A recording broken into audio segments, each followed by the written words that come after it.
سنیوں کے امام اور حضرت امام محمد باقر رضی اللہ تعالیٰ عنہ کے بیٹے، اور امام محمد باقر امام زین العابدین علی رضی اللہ تعالیٰ عنہ کے بیٹے، اور وہ امام حسین کے بیٹے اور امام حسین شیر خدا کے بیٹے رضی اللہ تعالیٰ عنہم۔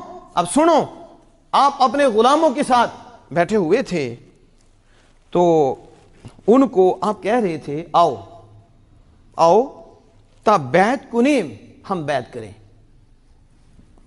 آؤ ہم بیعت کریں، عہد بی ندہم، اور عہد کریں، بیعت کریں اور وعدہ کریں کہ ہر کے ازمیان ما رستگاری بایت اندر قیامت ہمارا شفاعت کند۔ ذرا سنو، امام جعفر صادق رضی اپنے غلاموں کو اکٹھا کر کے کہتے ہیں، ایک دوسرے سے وعدہ کر لیتے ہیں کہ ہم میں سے جو چھٹکارا پا جائے گا، ہم میں سے جو چھٹکارا پا جائے گا اور نجات پا جائے گا، قیامت کے دن وہ سبھی کی سفارش کرے گا۔ کیا کرے گا؟ ذرا بولو تو صحیح، یہ کون کہہ رہے ہیں؟ ایک تو اس سے سمجھ آئی، یہ جو آج کل کے گندے لوگ آگے ہیں کہتے ہیں کوئی سفارش نہیں کر سکتا کوئی، اور امام جعفر صادق داتا صاحب رحمۃ اللہ کشف المحجوب میں لائے، امام جعفر صادق کا عقیدہ کیا ہے؟ ایک نہیں، ایک نہیں، حضور کے کتنے غلام سفارش کریں گے؟ کتنے غلام؟ حضور تو حضور ہیں، کہا جو نجات پائے گا، جو چھٹکارا پائے گا، وعدہ کر لو۔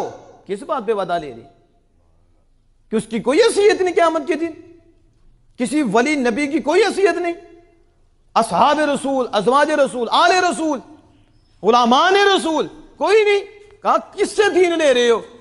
یہ تو موبائل سے دین لے رہے ہو، نیٹ سے دین لے رہے ہو، پڑھو کتابیں اپنے بڑوں کی، پڑھو داتا صاحب رحمۃ اللہ کو، کہ امام جعفر صادق نے آپ غلاموں کو اکٹھا کر کے کہنے ہیں جو نجات پائے گا، چھٹکارا پائے گا قیامت کے دن، وہ ہم سب کی سفارش کرے گا۔ جب یہ بات کی تو سنو اگلا جواب کیا تھا۔ غلاموں نے کہا یا ابن رسول اللہ صلی اللہ علیہ وسلم، یہ رسول اکرم صلی اللہ علیہ وسلم کے فرزند، تو رابا شفاعت ماچے حاجت کہ جد تو امام جعفر صادق، اے رسول اکرم صلی اللہ علیہ وسلم کے بیٹے، آپ کو ہماری سفارش کی کیا حاجت ہے؟ آپ کو ہماری سفارش کی کیا حاجت ہے؟ آپ کے جد کریم، آپ کے اور آپ کے نانا جان سبھی مخلوق کی سفارش کریں گے۔ نہیں سمجھ آ رہی؟ سبھی مخلوق کی آپ کے نانا جان سفارش کریں گے تو ہماری سفارش کی آپ کو کیا حاجت ہے؟ اسے پتہ چل رہا ہے داتا صاحب لا رہی ہیں آمینہ کے لال سبھی کی سفارش کریں گے، اور امام جعفر صادق رضی اللہ تعالیٰ عنہ تو غلاموں سے کہہ رہے ہیں کہ میری بھی سفارش کرنا، ہماری بھی سفارش کرنا۔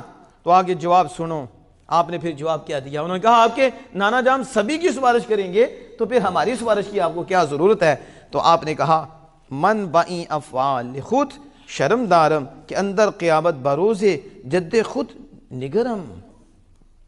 کہتے ہیں میں نے جو کام کیے ہیں، میں نے جو عمل کیے ہیں، مجھے شرم آتی ہے، مجھے اپنے افعال سے شرم آتی ہے کہ قیامت میں اپنے جد امجد، اپنے نانا جان کے سامنے کیسے آؤں گا، اپنے نانا جان کو کیسے دیکھوں گا کہ میں ان کا اور میرے عمل کیا ہے، تو میں ان کے سامنے کیسے آؤں گا؟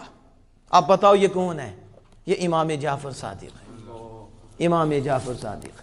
اور آپ ہمارے ہیں کہ میری سفارش کرنا، انہوں نے کہا آپ کی، آپ کے نانا جان آپ سب کی کریں گے، تو کہا مجھے اپنے افعال سے شرم آتی ہے، مجھے اپنے کاموں سے شرم آتی ہے، میں کیسے اپنے نانا جان کے سامنے آؤں گا کہ بیٹا ان کے ہو کے میں نے عمل کیسے کیے ہیں، جو ہر گھڑی رسول اللہ کی اتباع میں رہے، ولیوں کے سردار امام جعفر صادق۔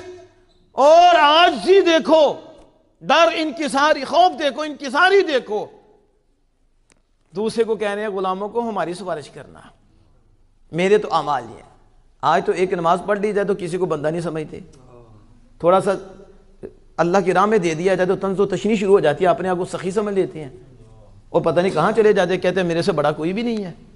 اور جو بڑے تھے وہ کہتے ہیں ہمیں شرم آتی ہے. دیکھیں, نام کے محب نہ بنو, کردار کے محب بنو. امام جعفر صادق کا نام لینا آسان ہے, عام سے محبت کرنا مشکل ہے. یہ محبت ہوتی ہے, مجھے بڑی محبت ہے, اور طریقہ ان کے خلاف چلنا, ان کے خلاف. غرور جا نہیں رہا, تکبر جا نہیں رہا, حسد جا نہیں رہا, غیبتیں ہمارے اندر, چغلیاں ہمارے اندر, کسی کو بخشتے ہم نہیں. نیٹ دیکھ لو, کمنٹ پہ کمنٹ, کتے ذلیل قسم کے, اور اولیاء اور بڑے بڑے پہ وہ ایسے گندے الفاظ لکھتے ہیں کہ ہم بیان نہیں کر سکتے, بلکہ سنے نہیں جاتے.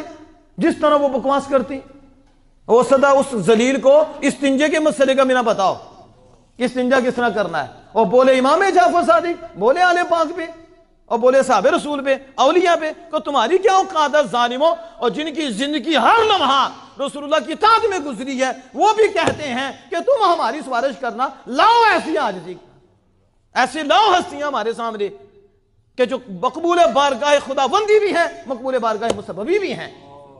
اصل یہ دولت ہے جسے کہتے ہیں دولت, کہ جتنا پھل لگا ہوتا ہے ٹخنی زیادہ جھکی ہوتی ہے, اتنا ہی جھکاؤ ہوتا ہے.